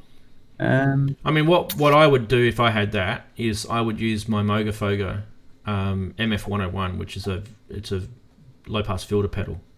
The big, those big Moog pedals. Like I showed that delay one on the Scammers thing today. Same look, except it's just a filter. And because they're 1/4-inch out, I just chuck that straight in. A lot of my music I use a like a strike fet string machine, Waldorf strike fet, and it doesn't have a filter. It doesn't have a filter on it. Yeah, one of these. Yeah, because they're not that expensive neither. Nope, very, very good. Now, one thing it's missing, big time, and it really, really needs, is a filter. So what Waldorf wanted you to do was to buy their second module. It's exactly the same size, which was a 4-pole filter, and they wanted you to put the two next to each other. You didn't have to do that either. You could have bought the not the pulse. What's the other thing? The rocket. You could have used the rocket as well. The rocket. Yeah. So you could use either. Well, and I've got the rocket. So at the time when I was looking at the rocket, it was either the rocket, and I ended up buying the Dreadbox Ibis. Yeah. Well, that was definitely a better purchase. That's the version 1 as well. Before they started going to, is it PCB? Top mounting stuff. It was all handmade. That one. Yeah, surface mount. That's the way. They had so there's benefits with that. They had it's very drifty, that one, very drifty. So one of the reasons why they went with the surface mount is because they were able to keep the components cooler or something. That was the reason for it, and it was less drifty. And lots of people whinged that it was too drifty, that you couldn't keep it in tune and things like that. But I actually like how it was drifty. So it does give you that lovely randomness. It does, yeah. And it's a bit of unpredictability, which gives it that real true analog, feel to it. But getting back to filters, so you've got that MB33 there. And we're talking about the strike fet, right? So whenever I want to make a really nice creamy string sound, you've got to put it through a filter, because you can't. It'll just sound like a raw strings out of the strike fet. And I put it through the Moog, which is a Moog ladder filter. And done that for years. You could go and listen to my tracks on Spotify. You'll hear it everywhere. Almost. Maybe I shouldn't have said that. It's everywhere. Oops. But that's just something that something that you like. Just keep doing it. 888 Birds asking. Sorry, go ahead. It's what works. I was just going to say, it's what works for you, isn't it? And you get into that. That's your sound. That's how you go. Yeah, it's simple, but that's and what I'm doing now is I'm actually instead of using the strike fet, I'm finding myself using the Behringer string machine now. Can't wait for them to bring out the new. They reckon they're going to be doing a Selena, so be very, very keen on getting that. 888 Berg's asking me would you upload that track stems, and we can make it official. Well, I'll be uploading it so that Inky can download it for her use, so it'll be private. But I don't know. Look, how much money do we make out of music these days? It's like you don't. There's no career in it anymore. Thanks, Spotify and everyone else. Apple probably killed it. I don't know who killed it. Someone killed it. Lots of people killed it. Who knows? But yeah, I can do that. I don't mind doing that, making it stemmed. No big deal to me. Yeah, so that's probably what we're going to get up to next week. And so yeah, we will do AN200, and maybe Daren, you can do the ME33. We can do both next week, because the AN200 isn't a full, and the ME33 wouldn't be a full, demo. Like the Raven took up a whole session today because it's a big synth, and we didn't even scratch the surface on that thing either. So no, that basically was just a bit of playing with some presets and things. Yeah. I mean, I honestly think I really want to get my hands on a K2000, right? Which I honestly believe those two, there has to be some sort of similarities in, maybe Quasimidi got the technology from Kurzweil. I don't know. I need to check in. I've been trying to find it. Someone in one of the forums was going to get back to me, but he hasn't yet. So maybe we can find that out by next week anyway. But I would love to get the two, together and see how they sound. Like, it doesn't have to be physically. It can be on a stream or something like that, or samples. But I would love to see how they sound in comparison to each other, because I just really have this gut feeling that they will sound very similar. As I mentioned many times, if you're into Robert Miles, his famous song Children and that whole album that he did, Dreamland, was done on a K2000. So, technically, Daren, you should be able to get a lot of that Robert Miles sound out of that Raven, technically. So there you go.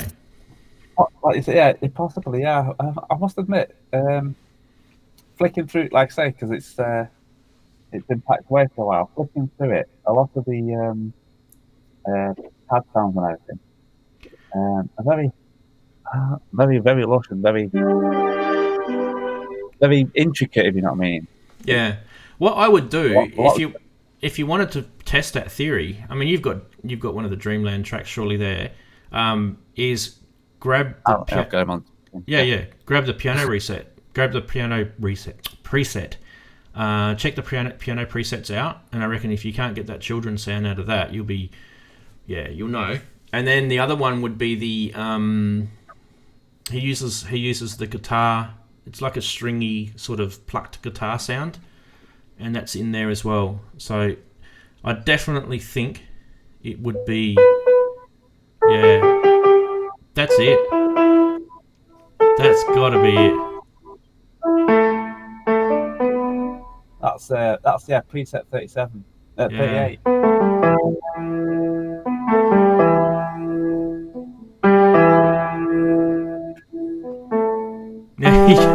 Now you're going to try and play children on there.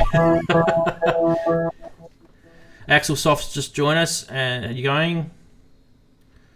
Everyone's having weddings. What's going on over there in the other side of the world? Weddings. What? Hang on. Is it? It's autumn, isn't it? Just before winter. No, it's just starting. It's just starting. Yeah. I think with late summer, I think it's classed as autumn in some respects, but it's sort of late summer for us. Yeah. Okay. A few more weeks and we'll be in autumn. Fair enough. So I reckon you're gonna go and try and find that guitar plucky sound now too. There's that.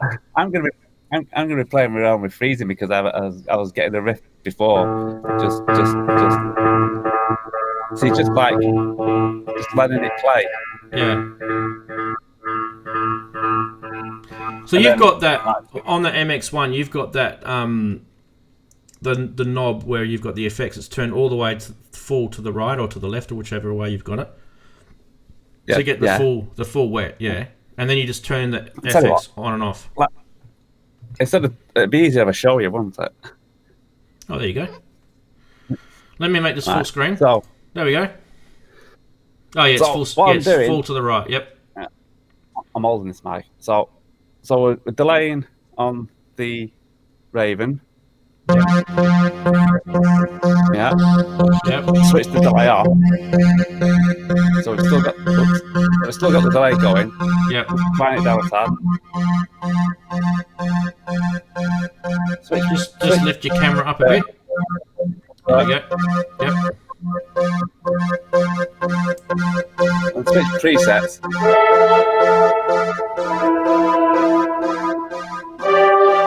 And you can still play. It's hard to do it with one hand. Select. And then we've got.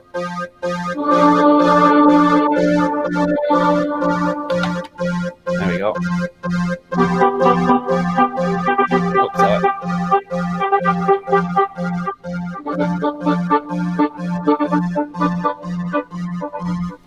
Very nice. That's really cool. And then you can fade it out. Yep. Yeah. Oops. Yep.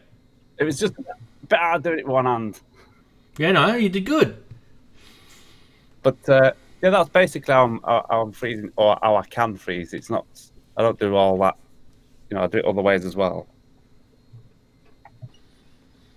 Beautiful. I do lots of other things, either in the door or with the multitude of foot pedals and stuff. So yeah. It was just one way that it just came about accident, actually. Interesting. Do you remember I was showing you a little while ago that with the MX1 how you can record settings in it through MIDI, right? Everyone knows that, but I was using the MPC Live to control. I think I was showing you guys with one of the tracks how you could show that it as you change from one sequence to another, it had, you know, the lanes would light up on the MX1 and you could see some of the effects turn on and off and things like that. You can have all that controlled via MIDI. So even what you're doing, I don't know if you know this, but all of that can be done via MIDI. So you can actually, so what you do with your MX1 is you set a MIDI channel for it to send out MIDI data on, and then you just record that in your DAW. In my case, I didn't record it in a DAW, I recorded it straight into MPC Live because it's like a DAW, same thing. And then you record that as a MIDI track.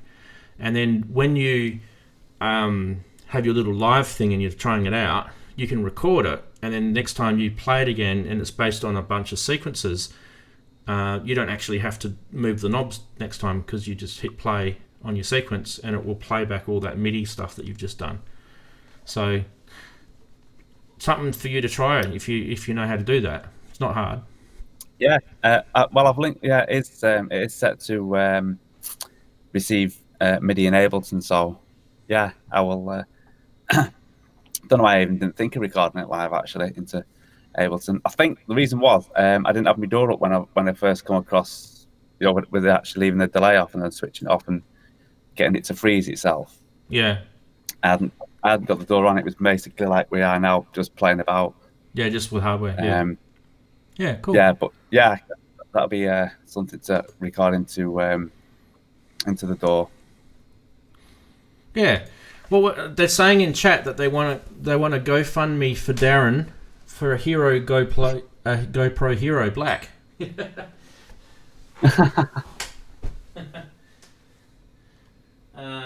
me. I have one sitting around here somewhere. I could probably just post you one, Daren. I've got a couple of old GoPros. They're 1080p. I could probably just post you one. Sitting around doing nothing. In the Hero 8 about to be launched. I think so. Yeah, I've got a 7. I've got two 3s and a 7. So I bought these two 3s years ago, and some of those videos that you see earlier on my channel were done with GoPros for the multi-camera angles, and then you know, they're just really, really hard to work with. The 3s you didn't have a screen on them or anything like that. Everything you had to do was through an app. It was difficult to work with. But then the new one, from I think 5 onwards, they've got the screen on the back and it made it so much easier to work with. So I ended up getting a 7 recently, and I've hardly used it. It's around here somewhere. But yeah, I plan on using it. I just don't have time sometimes to get onto this stuff. But yeah, while we were talking the other day, about streaming and cameras and things like that, I was talking to Nick Batt from, you guys know who Nick Batt is, from Sonic State, and he brought to my attention this product, and you guys might be interested in this. Blackmagic 8M Mini it's called. Okay, so Blackmagic Design are a US company that makes video products, streaming products, things like that. Resolve, don't they? I just thought I'd bring it to your attention. So I was talking to Ken Flux with it. He was asking me questions about streaming quality and things like that for audio. Excuse me. Anyway, Nick jumped in and was talking to us about this new product called the 8M MIDI. Now this is only 250 pounds, this product. Oh, that's cool. So it takes 4 HDMI inputs and it outputs to a webcam, and everything can be done just through the box itself. So you can switch cameras, you can do fades, you can do screen in, screen outs, you can do lower thirds, all that sort of stuff. It's in there. You can also bring in Skype calls, you can stream to Twitch, blah blah blah blah blah blah blah. So there's the back of it, and you can also control it through. It's got a little Ethernet port on the back there for LAN, and you can control it through your PC through a web-based controller. There's some ideas there, but anyway, I just thought I'd mention it to people who are doing YouTube, because this I think is going to be pretty popular. So that output is going to be good, and you can also just bring the whole thing into your streaming software if you want. I'll just quickly scroll. There's the the software controller, and I just want to get down somewhere. There's the price, because I just thought it was insanely cheap for what it was. $4.95 Australian. I think it's £250 or £255. It's dirt cheap. So there's the price there. 295 US, I think, is the other price if you're in that side of the world. 1080p output. So it's not 4K, but what do you want for $1? I don't stream at 4K. There's no point. There's no need for it. So I just thought I'd share that with you guys, because I know there's people that watch me and they know that I'm into this sort of streaming stuff. So there you go. You sold me on that, and like I say, that is not expensive at all, really, for what it is when you start looking around. Yeah. And doesn't Blackmagic do DaVinci Resolve? Yes. Thingy software. Yep, they do. So, yep. And I've got DaVinci, and it's free and it's awesome. So I don't use it as much as I should. I know I should use it more. But yeah, for video editing, like, you don't need Adobe Premiere Pro. How much is Adobe Premiere these days? It's expensive. Don't you have to? And subscription as well, which I don't like subscription. I don't like subscriptions.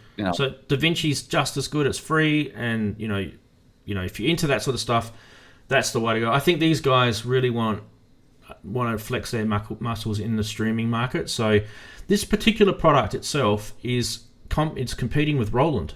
So it's pretty weird that I say Roland, but Roland are really big on the video market now too. So I think we've talked about it before. Isn't theirs a lot more expensive and it doesn't look as good, actually? Much more expensive. I reviewed it on my channel. So it's called the V1 HD. Yep. That's the one, yeah. And it's about $1,000 US. $900,000 US. Exactly. Yeah, so that's like a quarter of the price. I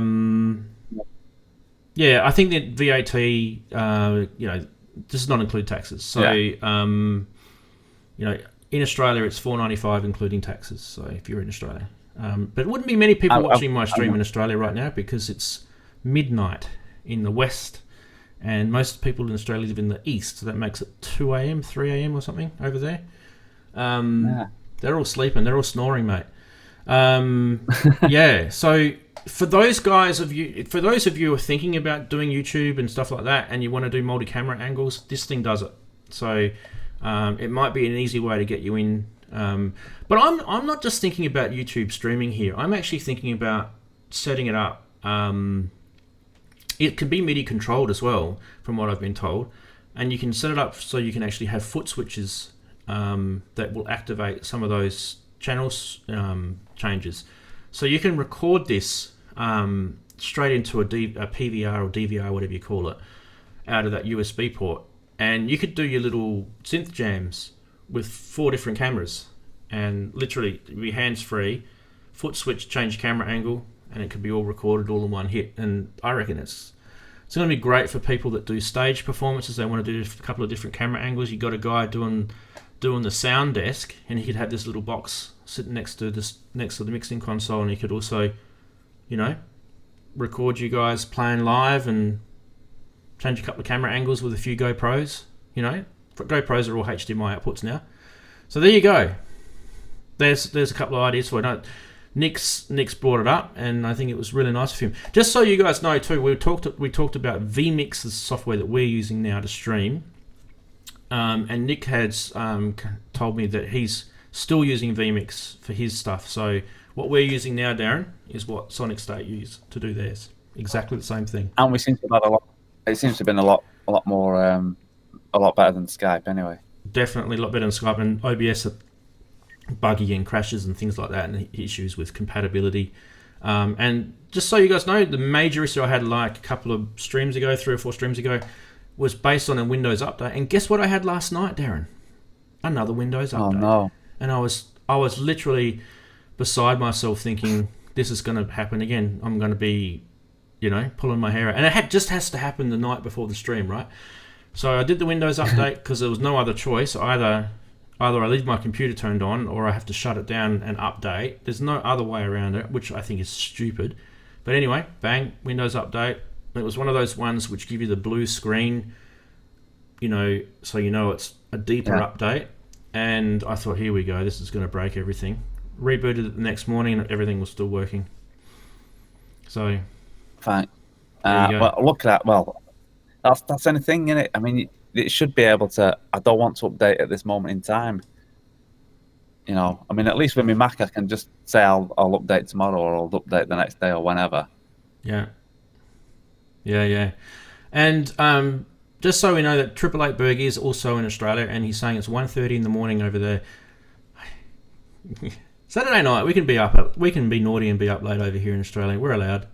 I had messages from Inky at pretty late hours. Inky, you can confirm that in the chat. I know you've got on the AILs and sent me a few funny messages. Michael, it's pretty early where you are. I know that your side of things, it's probably getting close to lunchtime or something over your way, over in the US. But anyway, speaking about time, I reckon we wrap it up today. What do you think, Daren? I think we're pretty much done. I think you've done 2 hours. 2 hours, so it's 5 o'clock over here. Let's not do a 3 hour. Exactly. All right, and a big cheerio to everyone in chat. I can see you all there. Nice to have you all. I think there was someone new I didn't see, Wilson. So a big hi to Wilson, and I think I mentioned Axel was in there. So g'day to Axel.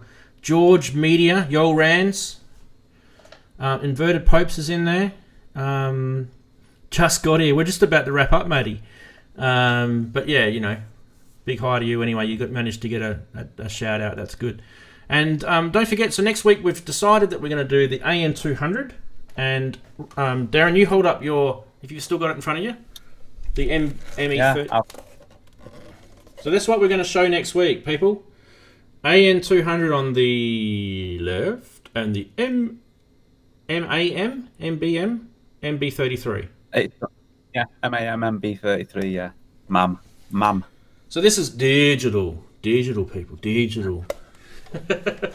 And this is analog. Yeah. So I'm doing what is it? Early 2000s technology, and Daren's doing current technology, or currentish technology. So there you go. Replicating older technology. See you in. I think we'll run that through some effects pedals actually as well. Oh yes. And also don't tell us what effects pedals you're going to use, because I love distortion. I'm going to guess, because what I will say is it won't be running through the big sky. So Okay. that's a, but it will be running through other things, and you're going to have to try and guess what they are. Fantastic. Well, we'll definitely do that. I mean, I have a very big teasy distortion pedal that I might bring out if I remember, and I'll show you guys that as well. That no one would ever expect, but it'll get everyone's gas meters flying. Anyway, guys, you've seen what's happening next week. Don't forget the week after we're going to do the song thing where I show everything. Gonna bear it all. So enjoy yourselves for the rest of the week, and big thanks to everyone's support. We'll catch you later. Everyone wave. Bye. Hitting the stream stop button now. See you later.